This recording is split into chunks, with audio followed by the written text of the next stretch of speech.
Hello, welcome back guys to Spotaria channels here. Today in this video I'm going to show you a tutorial how to turn off sync calendars in Microsoft Outlook on Android. But before it, I hope you guys click subscribe and the bells button to support the channel. And now without any further ado, let's get started with the video. Well guys, first thing first here, of course you just have to open your Outlook applications and make sure that your phone is already connected to the internet. And after, if you want to turn off the sync calendars, go to your account here at the top left in the corner. And now at the bottom, we'll see the gear icon, which is settings. Just go ahead.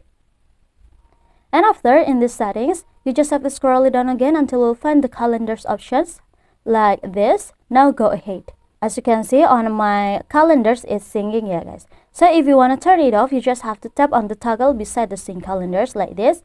Now tap on the disable options.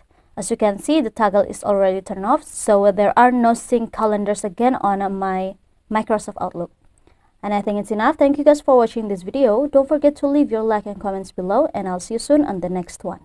Goodbye.